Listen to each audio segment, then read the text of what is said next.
Nama saya Muhammad Gerald Chin Wei Hyung. Nama saya sebelum Islam Gerald Chin Wei Hyung. Sebenarnya saya diberi nama Kristian Gerald ya, oleh ibu saya yang seorang Katolik. Tapi saya tidak pernah menganuti agama Kristian. Bapa saya seorang free thinker. Saya asalnya seorang free thinker, iaitu tidak berpegang kepada mana-mana agama sebelum ni. Tapi sejak daripada kecil dulu saya percaya dengan kewujudan Tuhan yang menciptakan kami, dan sehinggalah hari ini alhamdulillah dah diislamkan. Jadi bercerita pasal pencarian saya menemui agama ataupun roh. Semenjak daripada kecil saya selalu termenung. Memikirkan hal-hal seperti apakah tujuan hidup saya?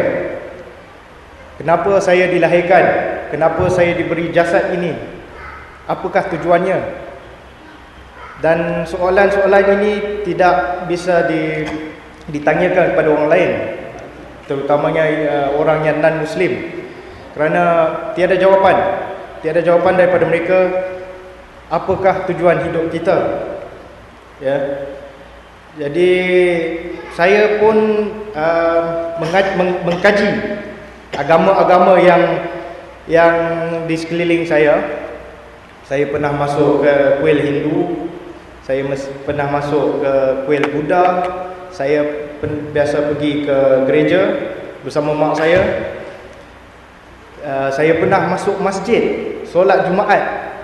Ini di semasa saya masih di bangku sekolah lagi.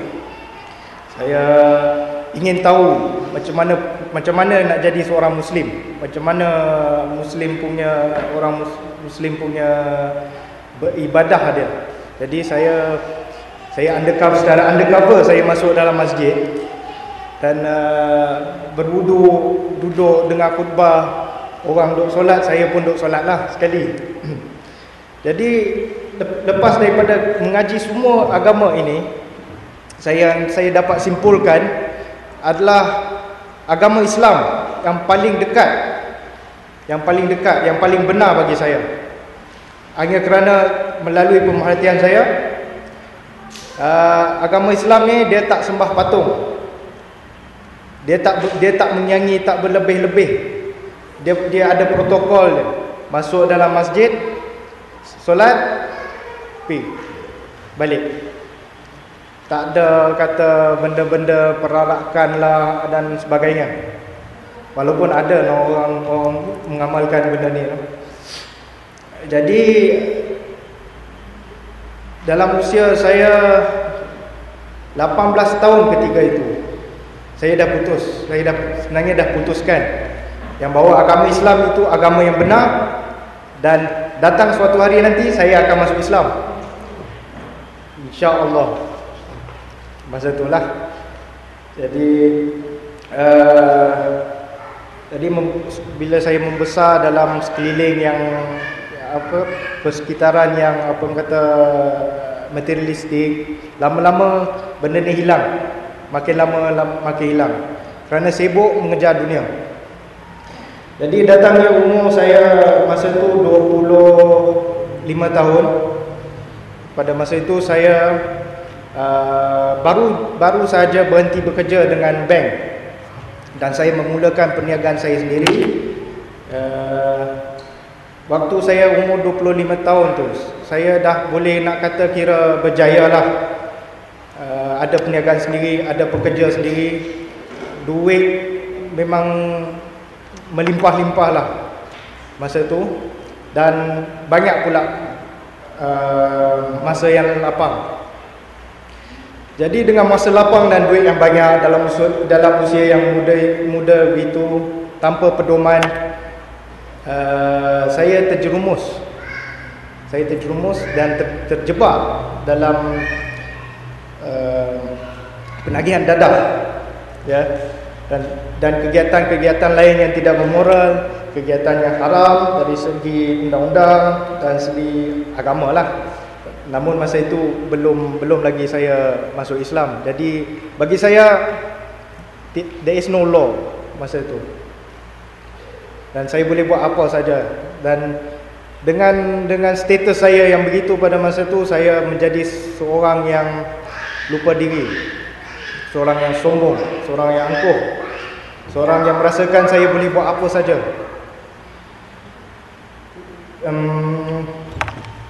Jadi setelah dalam 3 tahun menagih dadah, ya, lama-lama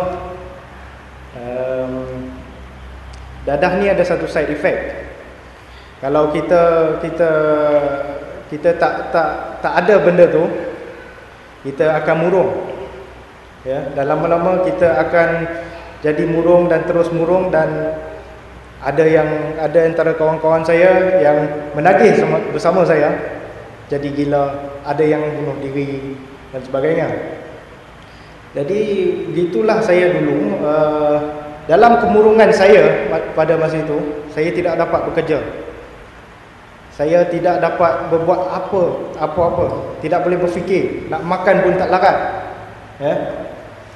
Jadi masa itu saya sungguh sedih, sungguh sunyi, dan hilang kawan-kawan dan sebagainya. Jadi pada masa yang sama juga, dikala saya paling murung, Allah pertemukan saya dengan seorang laki-laki, iaitu kawan saya hari ini.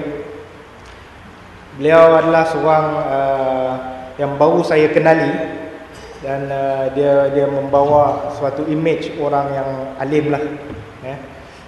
Jadi saya berkenalan dengan dia, dan kita bersembang, ya. Kita tak bersembang pasal agama, dia pun tidak berdakwah secara terbuka dengan saya. Cuma dia sanggup mendengar dan menasihati saya. Dia tahu akan masalah-masalah saya, dan dia menasihati secara seperti seorang abang kepada adik. Jadi pada satu hari itu kami tengah bersembang, dan kira-kira pada masa tu dah masuk waktu isyak lah. Jadi tengah sembang, dia kata dia nak pergi surau Ustaz. Jadi dia kata kalau boleh ikutlah. Jadi saya pun ikut sahajalah. Pasal tak pernah orang ajak saya pergi surau ke masjid sebelum ni, kan? Sebelum ni yang saya tahu orang bukan Islam dan Muslim ni tak boleh masuk masjid, yang saya tahu. Tapi yang kawan saya ni dia ajak pula. Jadi kita ambil kesempatan, kita pergi lah. Masa tu pun tengah murung kan, apa sajalah, jalan lah. Jadi dia bawa pergi surau. Lepas itu dia suruh saya masuk dalam surau tu, dia suruh saya duduk tepi lah, tunggu dia sementara dia solat. Tengah dia duduk nak pergi kat wuduk tu, tergerak hati saya nak tanya dia, boleh saya bersolat sama? Dan saya terkejut dengan jawapan dia, boleh. Ambil wuduk sekali. Jadi saya ikut dia pergi ambil wuduk. Dia mengajar saya macam mana cara nak ambil wuduk. Dah selesai wuduk, dia datang kat saya. Sekarang ni kita akan sembahyang, kita akan solat.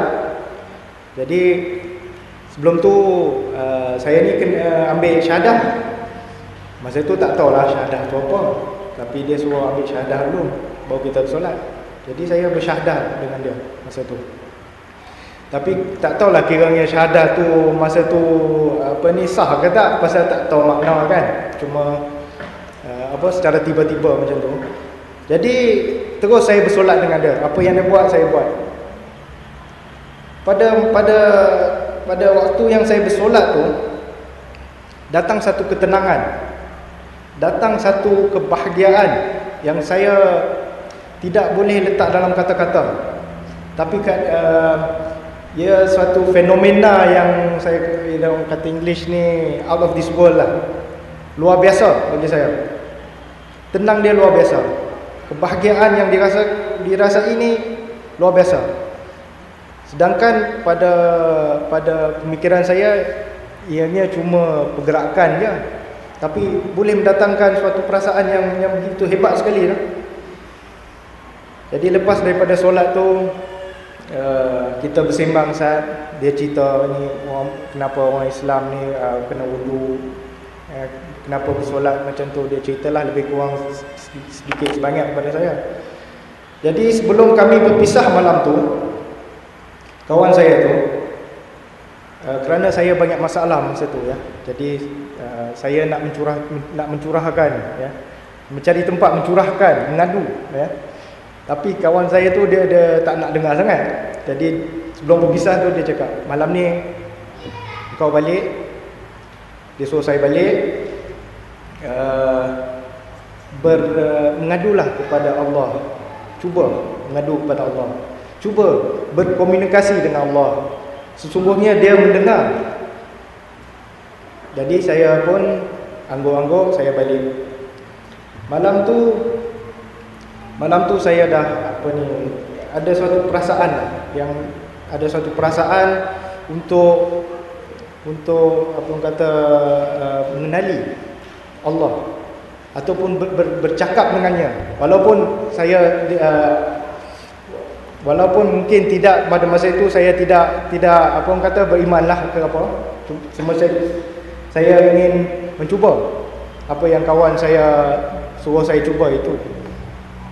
Jadi balik tu saya mula mencurahkan. Saya masa tu tak adalah tadah tangan ke apa. Cuma saya duduk seorang-seorang. Saya mula dengan ikhlasnya, dengan tulusnya hendak berkomunikasi dengan Allah. Jadi pada masa yang sama, tengah-tengah saya mencurah-curah perasaan saya yang murung, yang orang kata mencari ni, tiba-tiba saya mula menangis. Saya mula menangis dengan, orang kata, tangisan ni bukan kata sedih ke, nak kata sedih, nak kata bahagia, nak kata gembira, nak kata seperti jumpa kekasih lama, nak kata rindu, semua ada. Semua ada. Dan kemudian lepas daripada peristiwa ini, datang satu perasaan seperti seumpama satu beban berat daripada saya telah diangkat, dan saya berasa ringan, dan saya berasa bahagia yang amat sangat ya. Cerah hati ya. Kemurungan hilang dengan begitu saja. Jadi lepas daripada peristiwa tu, saya yakinlah, saya amat yakin dengan kewujudan Tuhan, dan saya bertekad untuk masuk Islam secara formal lah. Seminggu selepas tu saya mengambil syahadah di Jabatan Agama Islam, dan alhamdulillah peristiwa ini lebih kurang 4 tahun yang lepas ya.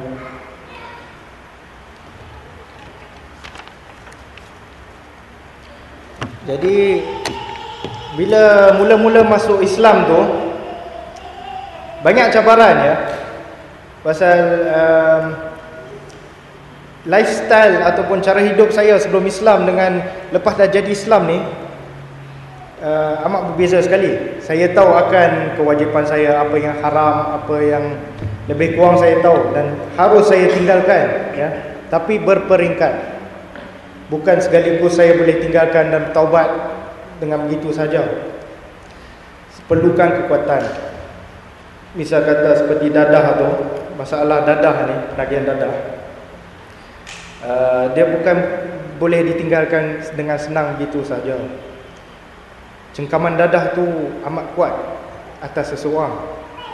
Jadi cara saya meninggalkan dadah ataupun menghilangkan masalah penagihan ni, saya mula solat 5 waktu. Bila saya solat 5 waktu ni, menjadi senang. Kemurungan tak main.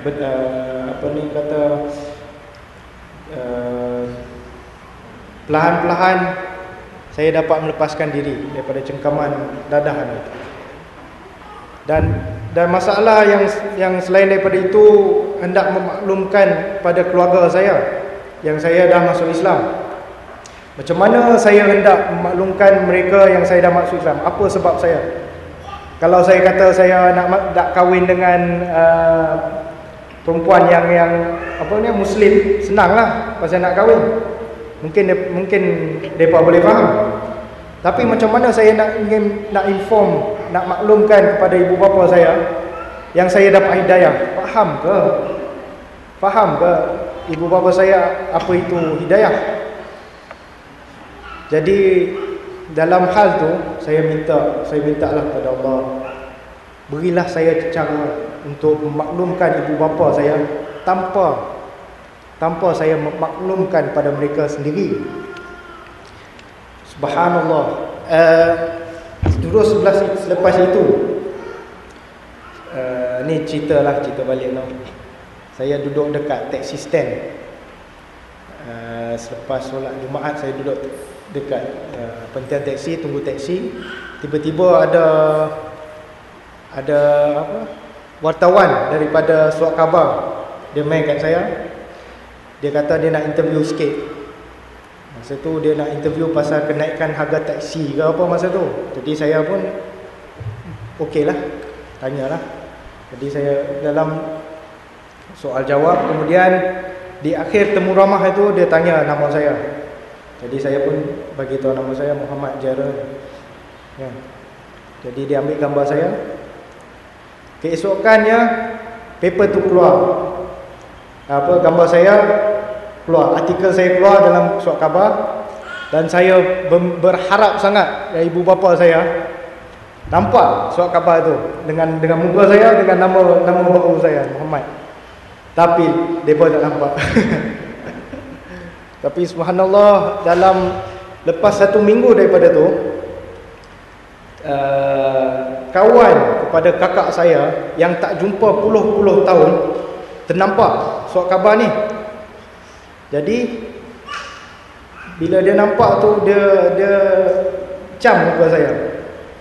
Adik kawan rapat dia dulu kat sekolah. Terus dia menelefon kakak saya dekat Jepun. Dia bagi tahu kat kakak saya telefon balik Malaysia, bagi tahu kat mak pak saya. Jadi secara macam itulah apa kata, doa saya makbul, ya. Dan saya masa tu saya tak dapat imagine lah, tak dapat bayangkan macam mana tu nak maklumkan tanpa saya memaklumkan, kan. Tapi tu kuasa Allah. Pada mulanya ibu bapa saya terkejut. Mereka terkejut apa sebab saya tiba-tiba nak masuk Islam. Mereka tak faham, dan saya tak dapat nak apa kata berbincang ataupun berbicara dengan mereka ni tentang sebab saya masuk Islam.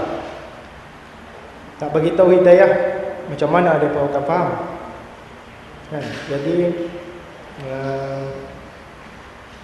ada pada mulanya depa ingat saya nak jadi teroris pun ada, kan?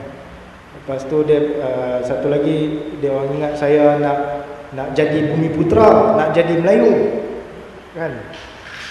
Lepas tu lama kelamaan, bila ibu bapa saya nampak saya bersolat, akhlak bertukar secara mendadak lah, kata. Kalau dulunya saya meninggikan suara dengan mak saya, lepas masuk Islam dah tak lagi lah sampai sekarang, alhamdulillah. Ya, jadi perbezaan akhlak sebelum dan selepas Islam tu amat ketara. Jadi ibu bapa saya yang dulunya tak suka pada saya, tak suka cara saya, mula nak menyukai saya sebab saya tunjukkan akhlak seorang Muslim, ya.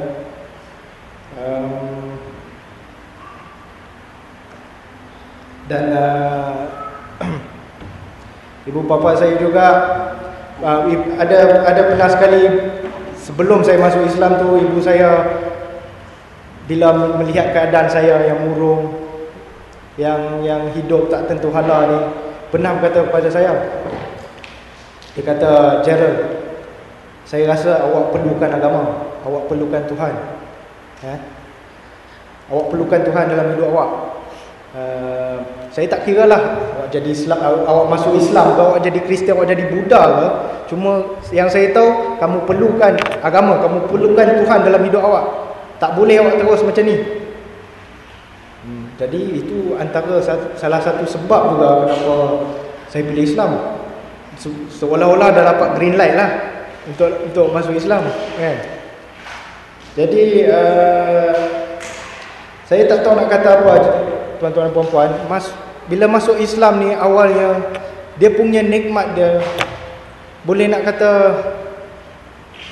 out of this world, luar biasa sangat. Nikmat bersolat, nikmat bangun pagi, jalan kaki pergi surau untuk menunaikan solat subuh tu. Seolah-olah saya sedang terbang. Jadi jauh daripada, kalau sebelum tu saya rasa, saya ingatkan kalau minum arak, isap dadah ni ada nikmat dia, kan?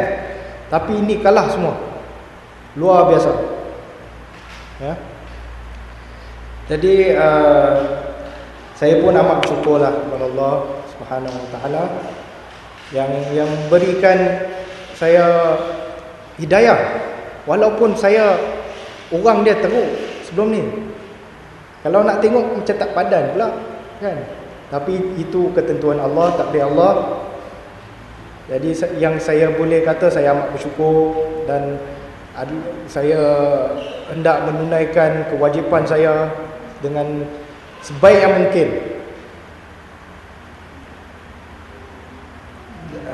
Itulah lebih kurang cerita saya macam mana saya masuk boleh masuk Islam ni.